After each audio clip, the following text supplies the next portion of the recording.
ये सफर तेरे पैरों पर ही पूरा होगा, किसी के सहारे का एतबार मत कर, और ये बुलंदियां तेरा हक है छीन ले, समय का इंतजार मत कर।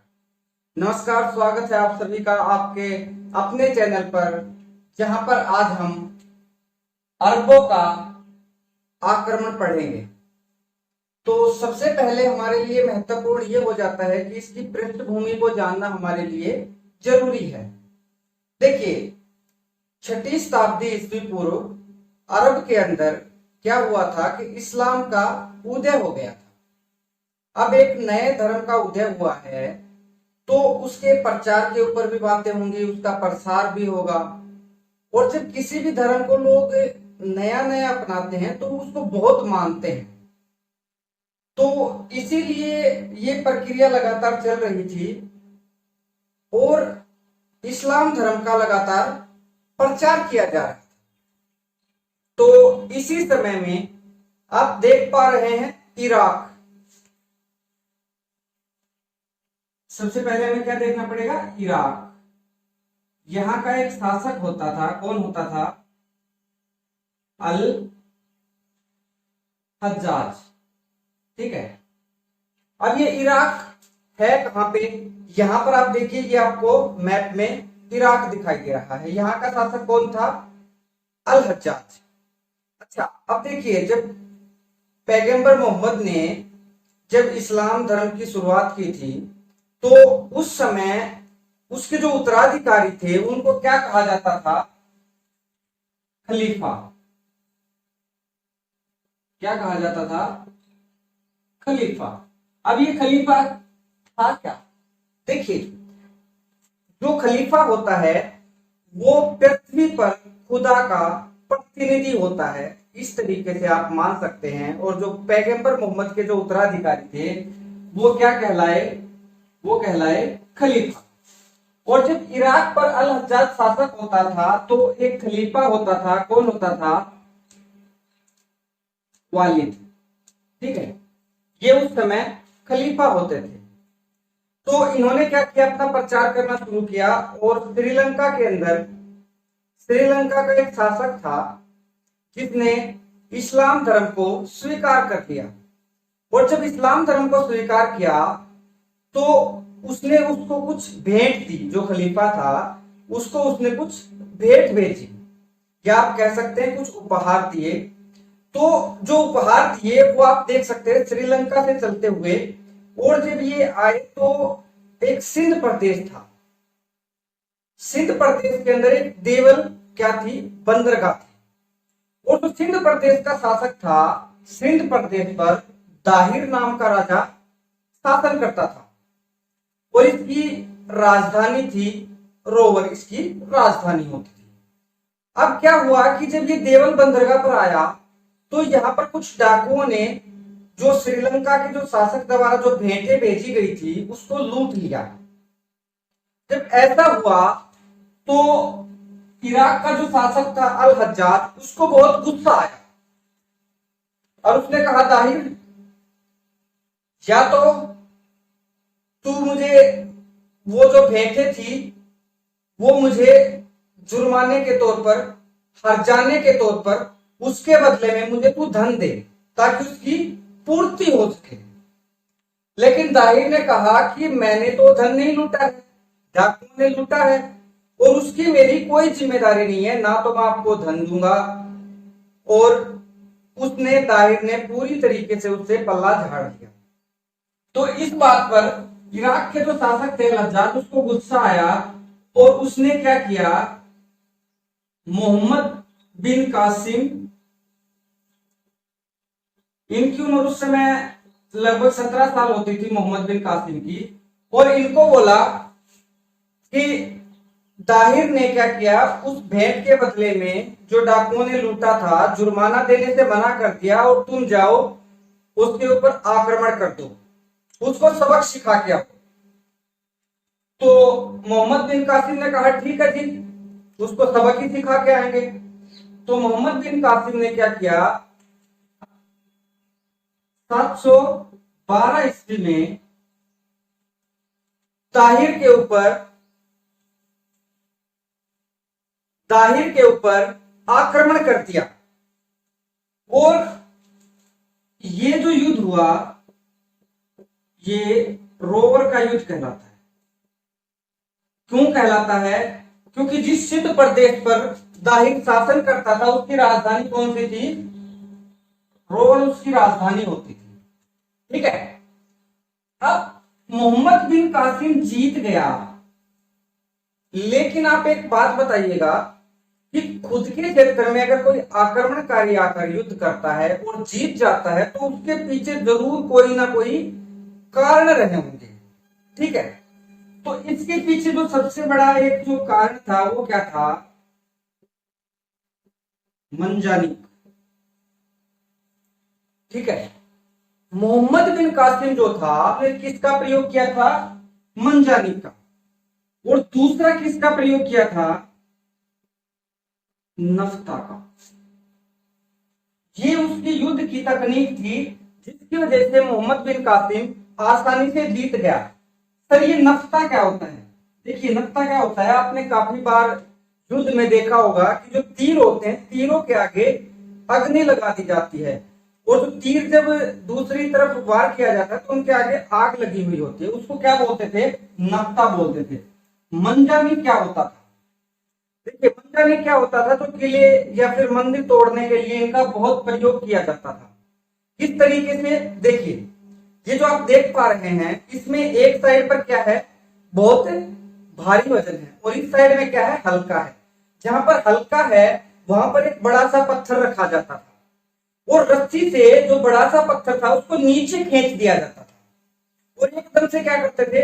रस्सी को ढीला छोड़ देते थे या फिर खोल देते थे। तो जब यहां से रस्सी ढीली होगी, यहाँ पे भारी वजन है, तो क्या होगा?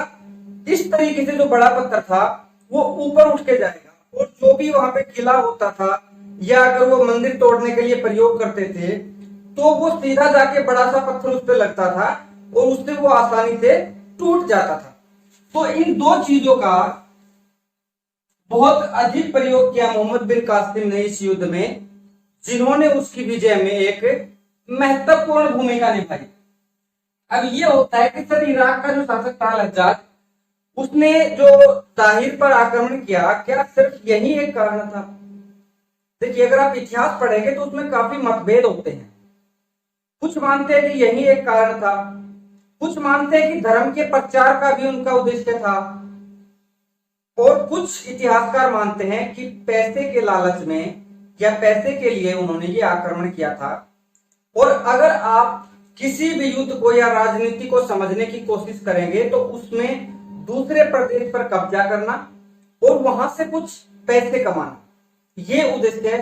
अगर बाहरी नहीं होता तो कम से कम छिपा हुआ जरूर होता है। तो इस वजह से अल हज्जाज ने ताहिर पर आक्रमण किया और दाहिर की इस युद्ध में हार हुई, जो कब लड़ा गया था? 712 ईस्वी में।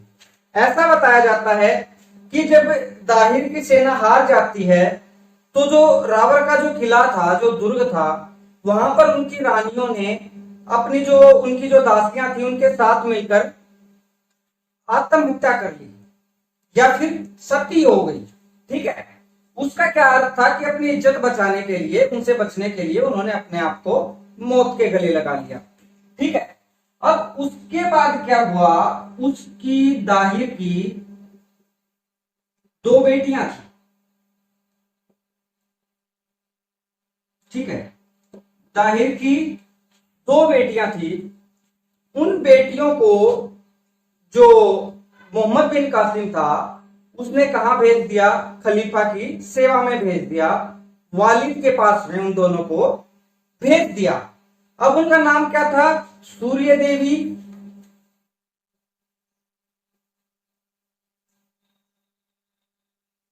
एक लड़की का नाम क्या था? सूर्य देवी। और दूसरी लड़की का नाम क्या था? परमाल देवी।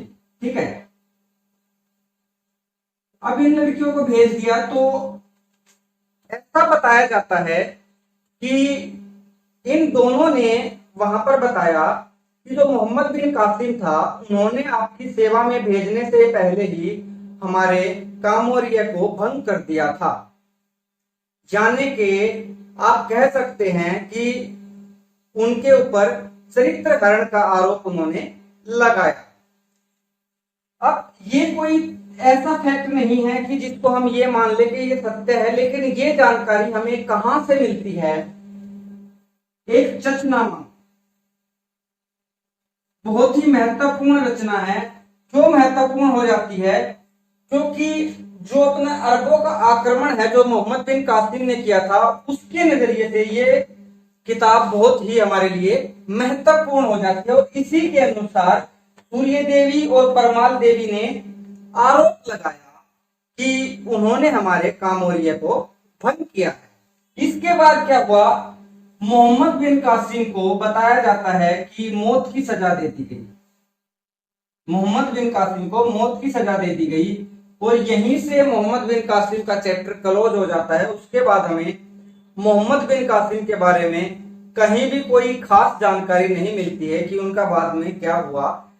ठीक है, तो यहाँ पे मोहम्मद बिन कासिम को सजा दे दी जाती है। ठीक है, यहां पर एक चीज और महत्वपूर्ण हो जाती है कि जब मोहम्मद बिन कासिम ने ये युद्ध जीता तो वहां पर क्या लगाया? जजिया कर लगाया। अब ये जजिया कर क्या होता है? देखिए, जजिया कर होता है, ये एक धार्मिक कर है। जैसे इस्लाम धर्म को मानते थे वो लोग, जब उन्होंने भारत पर आक्रमण किया तो जो लोग इस्लाम धर्म को नहीं मानते थे उन पर उन्होंने क्या किया? जजिया कर लगाया। और मोहम्मद बिन कासिम पहले थे जिन्होंने भारत में पहली बार जजिया कर लगाया। ठीक है, अब दो शब्द आप और पढ़ेंगे, एक होता है काफिर, ठीक है, और एक होता है जिम्मी। अब ये क्या है? देखिए, जो काफिर होता है, काफिर का मतलब क्या होता है? इस्लाम धर्म में आपको पता है कि मूर्ति पूजा करना उचित नहीं माना जाता, तो जो लोग मूर्ति पूजा करते थे उनको काफिर कहा जाता था। और इसीलिए आप देखेंगे जो मुस्लिम, जो इस्लाम धर्म को मानते थे, जो आक्रमणकारी आए, उन्होंने मंदिरों को तोड़ा। क्यों तोड़ा? क्योंकि वो मूर्ति पूजा के खिलाफ थे। ठीक है, जिम्मी क्या होता था कि अगर मान लीजिए कोई इस्लाम धर्म का शासक कहीं पर शासन कर रहा है तो वहां पर कुछ लोग ऐसे होंगे जो इस्लाम धर्म को मानते होंगे और कुछ लोग ऐसे थे जो इस्लाम धर्म को नहीं मानते थे, जैसे ईसाई और यहूदी। वो अपने धर्म का पालन करते थे और वो उनको क्या दे देते थे? कर दे देते थे। तो जिनसे जजिया कर दिया जाता था और वो उनके शासन में रह सकते थे, उनको जिम्मी कहा जाता था। ठीक है, लेकिन जैसे जो हिंदू धर्म को मानते थे वो क्या करते थे? वो मूर्ति की पूजा करते थे और उनको काफिर कहा जाता था और काफिरों का कत्ल कर दिया जाता था। लेकिन जब अरबों का आक्रमण हुआ और मोहम्मद बिन कासिम हमारे यहाँ पे उन्होंने आक्रमण किया तो उन्होंने, जो लोग हिंदू धर्म को मानते थे, उन्हें भी जिम्मी ही माना। जिम्मी ही माना का मतलब क्या है कि अगर वो कर दे देते हैं तो वो इस्लाम शासन में रह सकते हैं। अब आप बोलेंगे सर इसके पीछे क्या कारण है, क्यों माना? देखिए, पहली चीज तो जब उन्होंने आक्रमण किया तो वो इतने शक्तिशाली नहीं थे। ठीक है, और दूसरी जगह पर आकर आक्रमण करना और वहां पर आक्रमण करना, वहां के क्षेत्र को जीतना जहां पर हिंदू समुदाय की जनसंख्या बहुत ज्यादा थी, तो इस वजह से सभी का कत्ल कर पाना आसान नहीं था, या सभी जगह पर ये चीजें थोप पाना आसान नहीं था। इसी वजह से मोहम्मद बिन कासिम ने उनको क्या माना? जिम्मी माना। और दूसरा कारण यह भी था कि उस समय तक इस्लाम की स्थापना हुए लगभग 100 साल के करीब का समय हो गया था। और ऐसे में जब कोई नया व्यक्ति धर्म को अपनाता है वो ज्यादा कट्टरता की तरफ होता है और धीरे धीरे धर्म में सहिष्णुता आती चली जाती है। ठीक है, तो अब ये देखते हैं कि जो अरबों का आक्रमण था, पहली चीज तो हमारे लिए क्या महत्वपूर्ण है? उससे हमारे यहाँ पर कोई भी राजनीतिक स्थायित्व तो नहीं आया। क्यों नहीं आया?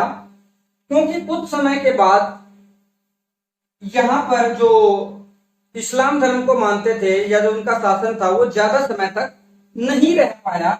इस वजह से कोई राजनीतिक स्थायित्व तो हमारे यहाँ पर नहीं आया। लेकिन महत्वपूर्ण क्या हो जाता है? ऊंटों का पालन करना। हमने कहां से सीखा है? अरबों से, ये अरबों की देन है। इसके अलावा खजूर की खेती, ठीक है, खजूर की खेती ये हमें कहां से सीखी है? ये हमने अरबों से सीखी है, ठीक है। तो उम्मीद करते हैं आपको ये लेक्चर पसंद आया होगा। अगर आपको ये वीडियो अच्छा लगता है तो इसे लाइक एंड शेयर जरूर कीजिएगा तथा हमारे चैनल को सब्सक्राइब करना ना भूलिएगा। जल्द मिलते हैं, तब तक के लिए हंसते रहिए, मुस्कुराते रहिए और पढ़ते रहिए।